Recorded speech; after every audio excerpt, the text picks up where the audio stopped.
Magandang hapon mga ka-happy hour. Narito ang mga balita para sa MBC TV Network News Update 5 PM edition. Pilipinas, iginiit na walang paglabag sa RORE mission sa Ayungin Shoal. Yan ang MBC TV Network News ni Karen Oyong. Iginiit ng Pilipinas na walang paglabag sa Provisional Understanding sa pagitan ng bansa at ng China ang isinagawang resupply missions o RORE sa Ayungin Shoal matapos ng marahas na engkwentro sa pagitan ng China Coast Guard personnel at Philippine Navy personnel noong July 20, 2026. Ito ang pahayag ng Department of Foreign Affairs o DFA sa sinabi ni Chinese Ambassador to the Philippines, Jing Chuan, na matapos nitong sabihin na naglalagay umano ng mga barrier nets o harang ang tropa ng Pilipinas o some kind of construction work sa BRP Sierra Madre, isang World War II era na barkong pandigma na sinadyang ibinahura ng bansa upang magsilbing outpost ng Pilipinas sa Ayungin Shoal.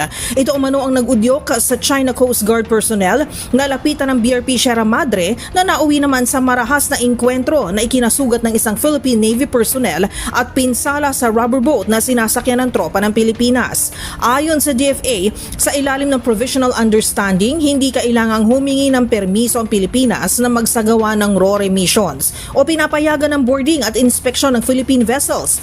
At higit sa lahat, hindi nito isinusuko ang soberanya, karapatan at jurisdiksyon ng Pilipinas sa mga karagatan na sakop ng ating teritoryo. Ang Provisional Understanding sa pagitan ng Pilipinas at China ay napagkasunduan noong 2024 na ang layunin ay ang pag-facilitate ng paghahatid ng pagkain, gamot, fuel at iba pang basic supplies para sa mga tropa ng Pilipinas na nasa BRP Sierra Madre. Banggit ng DFA, patuloy pa rin magsasagawa ng rotation at resupply mission ng Pilipinas kasama ng tinatawag na normal shipboard activities sa BRP Sierra Madre bilang routine government function sa loob ng jurisdiksyon ng Pilipinas at bilang pagtugon sa soberanya at karapatan ng bansa sa ilalim ng international law, partikular na ang UNCLOS at 2016 Arbitral Award.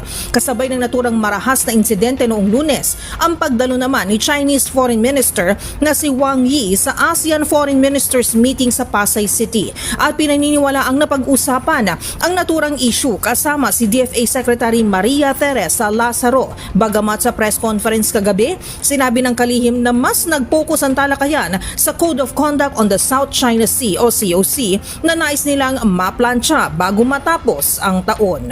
Para sa MBC TV Network News, ako si RH4 Karen Oyong ng DZRH, una sa Pilipinas, una sa Pilipino.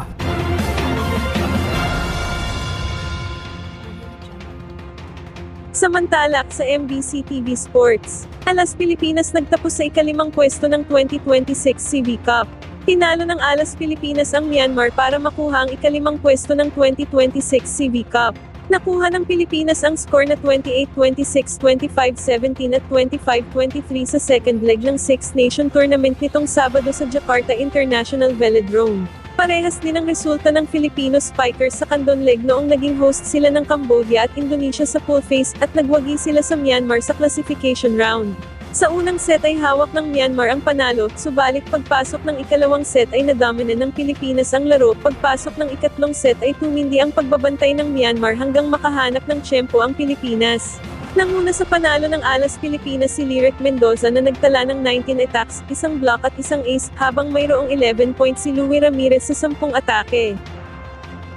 Bago tayo magtapos, simula bukas July 27, mapapanood ang inaabangang special coverage ng DZRH para sa The President's Agenda, ang ikalimang State of the Nation address ni Pangulong Ferdinand Marcos Jr. at ito ay magsisimula sa ganap na alas 3 ng hapon. At yan ang mga balita para sa MBC TV Network News Update 5 PM edition. Samahan ninyo kami bukas para sa aming special episode sa ganap na alas 9 ng umaga.